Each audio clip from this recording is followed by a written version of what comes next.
गुरु जी को भगवान मानकर ही हमने अपनी आध्यात्मिक क्रियाओं को करना पड़ेगा।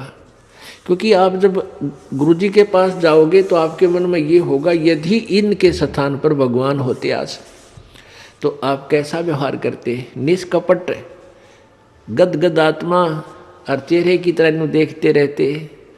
तो ऐसे आप में विनम्रता आवेगी, आपका अंतःकरण नरम होगा, आपका दोष दूर होने लग जाएगा। यदि आप इस दास को अपने जैसा ही एक व्यक्ति समझोगे, भाई थोड़ी बहुत दो बात सीख रहा है, गुरुजी है नाम देता ले लेता हूँ, इससे लाभ नहीं होगा। लाभ होगा तभी जब आपके हृदय में असीम श्रद्धा होगी इस दास के प्रति एज ए गॉड।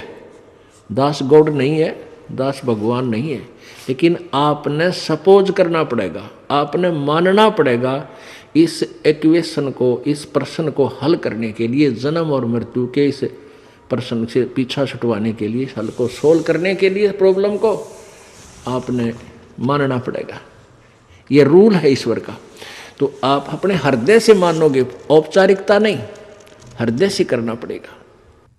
उसके लिए क्या नियम बता रहे हैं प्रभु कबीर परमेश्वर जी।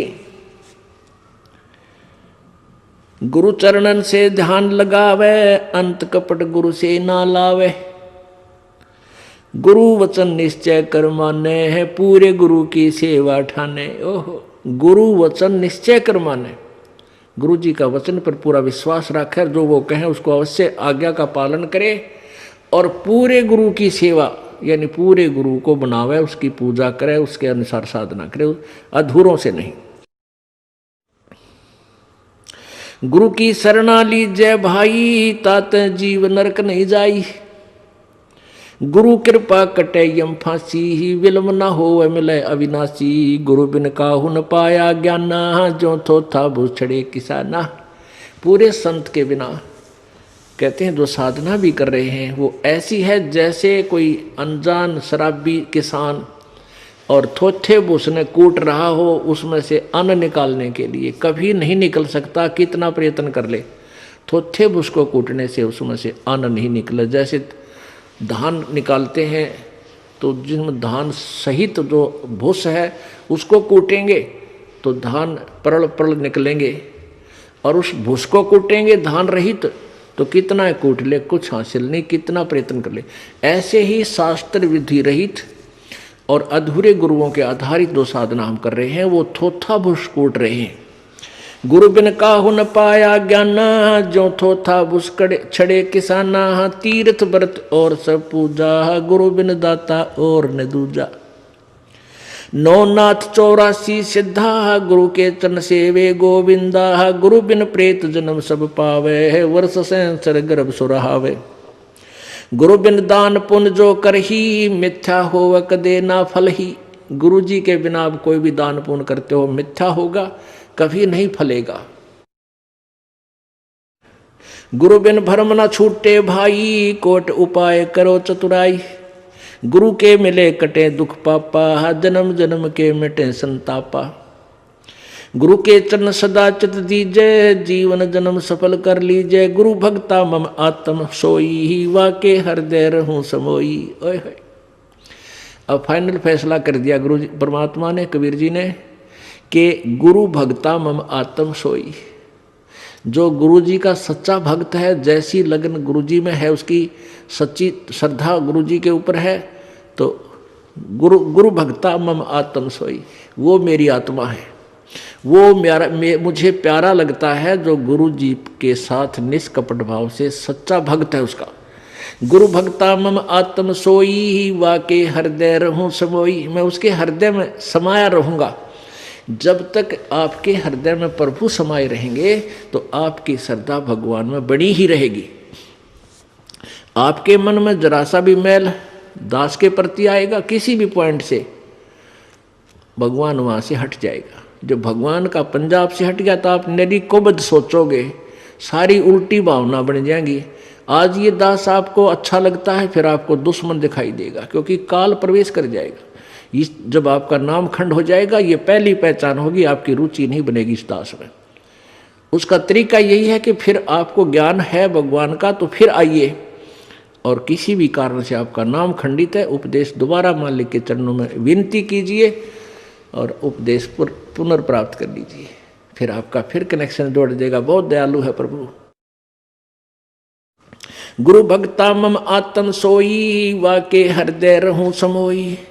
68 तीर्थ भ्रम भ्रम आवे, सो फल गुरु के चरणा पावे। ओह, 68 तीर्थों में भ्रम भटक कर आवे, इससे अच्छा एक ही गुरु के चरणों में आने से आपको वो सभी लाभ, सब लाभ मिल जाए। वहाँ तो कोई लाभ है ही नहीं। तीर्थों पर भ्रमण करते हैं, कोरे पाप कमावे, कोई पुण्य नहीं है। लेकिन हम भ्रमित कर दिए वहाँ नहाने से ऐसा होगा, वहाँ नहाने से ऐसा होगा, तो परमात्मा उसी दृष्टिकोण से उदाहरण देकर आपको समझाते हैं। क्या बताते हैं? 10वां अंश गुरु को दीजिए, जीवन जन्म सफल कर लीजिए।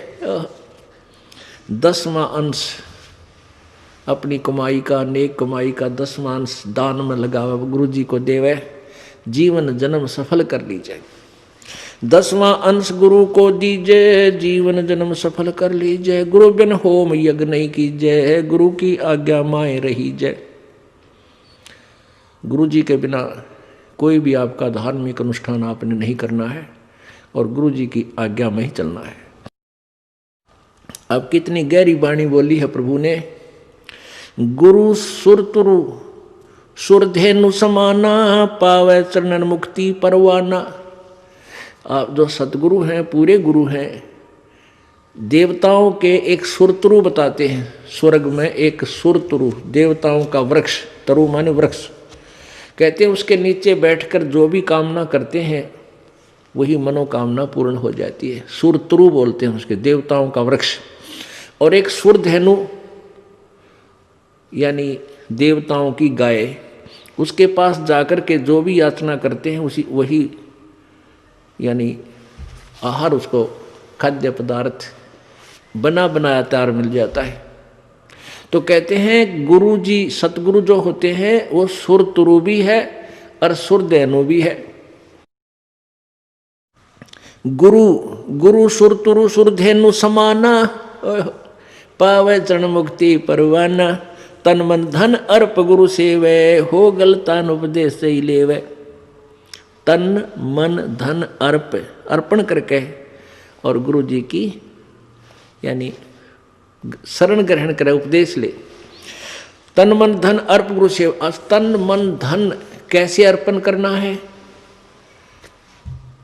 पुण्यात्माओं, अपने हृदय में इस बात का एक गांठ लगा ले, यानी सच्चे दिल से अपना विश्वास कर ले कि ना तो ये शरीर तेरा और ना वो संपत्ति और परिवार तेरा, बिल्कुल नहीं है। ये मन में धारणा हो जाए कि न तो मेरा परिवार है, न मेरा शरीर है, न ही मेरी ये संपत्ति है, ये सब प्रभु की है और इसका सदुपयोग करूं। संपत्ति का 10वां अंश गुरु को दीजिए, ये धन अर्पण कर दिया आपने। और अपने बच्चों को, परिवार को भी मालिक के चरणों में लगा दे ताकि उनका भगवान रखवाला हो जाए और आप भी समर्पण रहे प्रभु में। तन मन धन अर्प गुरु सेवे, हो गलतान उपदेश ही लेवे। सतगुरु की गति हृदय धारे, और सकल बकवाद निवारे। गुरु जी ने जो मार्गदर्शन कर दिया, केवल वही साधना, उसी नियम में रहे, बाकी सब बकवादों को छोड़ दे। गुरु के सम्मुख वचन ना कहे, सो ससरेनी गैणी सुख ले। गुरु के सामने अपनी नहीं चलावे तगड़मबाजी, क्योंकि आपको वो ज्ञान नहीं हो सकता जो इस दास पर कृपा मालिक ने कर रखी है। और इस दास की आज्ञा और जो भी फाइनल फैसला करे वो फाइनल हो आपके लिए। आपका पुराना ज्ञान चाहे कितना आपने अच्छा लगता उसको रिजेक्ट कर दे, छोड़ दे। जिन बातों से गुरु दुख पावे, उन बातों को दूर भगावे, उनको फेंक देते, कितना अच्छा लगता छोड़ दे उन सब चीज़ों को। अब जैसे शुगर के मरीज को अब मीठा तो अच्छा लग गया उसने, और डॉक्टर कहे भाई शुगर तो मरीज ये मीठा नहीं खाएगा, ना मिठाई ना चीनी, और वो फिर भी डॉक्टर की आज्ञा का पालन नहीं करता तो मरेगा फिर, और क्या इलाज है। तो चीनी मीठी तो लग रही है, इसमें कोई शक नहीं, मीठी भी है, लेकिन उसके लिए विष है। तो ऐसे ही भक्ति मार्ग में गुरु जी की आज्ञा का पालन ना करना विष के तुल्य आपकी भक्ति को नष्ट कर देता है। गुरु के सम्मुख वचन ना कहे, सो ससरैनी गैनी सुख ले। गुरु जी के सामने एंड बैंड नहीं बोला, क्योंकि गुरु जी के सामने जैसे भगवान के पास जाना होता है ऐसे ही दृष्टिकोण से आना चाहिए। अपनी फरियाद करे, जो भी आदेश हो सिरोधार्य करे और चल पड़े, चाहे मन कुछ भी सोचता रहे, क्योंकि परमात्मा अंतर्यामी है, आपके सब दुखों से परिचित है और वो आपके जितनी श्रद्धा आपकी होगी उतना ही निवारण आपको साथ साथ रिजल्ट देते रहेंगे। तो आपने समर्पण और श्रद्धा बढ़ानी है, उसके बढ़ाने के लिए आपको यहाँ बुलाया जाता है, भक्ति कराई जाती है, दान पुण्य करवाया जाता है, सेवा करवाई जाती है, ताकि आपकी श्रद्धा जितनी बढ़ेगी उतना ही प्रभु आपके संकटों का निवारण समांतर करता रहेगा। अब जैसे आप यहाँ आए और आते ही आपको ठीक कर दिया, आप ना हो भूल गए भी यहाँ, क्योंकि हमने देखे झाड़े लवानी है, झाड़े लवाए लाया, हो गया, आराम हो गया, बस ये क्या वहाँ जाना नहीं भूल कर फिर।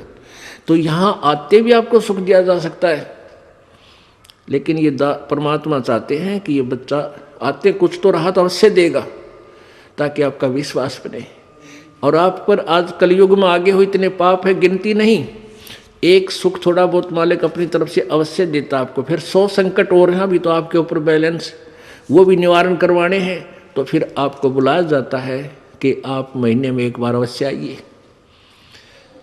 आपको बुलाने का क्या तात्पर्य है कि यहाँ आने से आपको बहुत पुण्य मिलता है, आपको बहुत भक्ति लाभ होता है। आप बच्चे हो, आपको मालूम नहीं, ये दास डॉक्टर है जो भी आपको कैसे कैसे आपके अंदर शक्ति प्रवेश करवानी है, प्रभु की पुण्य कैसे प्रवेश करवाने हैं, फिर ये ज्ञान आपके हृदय में पहुंचाना है।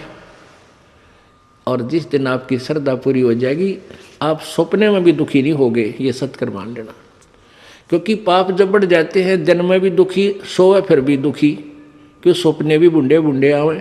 और जब आप भक्ति करोगे, ढंग से लग जाओगे, आप वैसे भी सुखी और स्वप्न में भी परमात्मा की भक्ति है, आरती करते होगे, कभी मंत्र कर रहे होगे, कभी मेरे गुरुदेव भगवान ये गा रहे होगे, स्वप्न में भी सुखी, यानी भक्ति स्वप्न में भी हो रही होगी।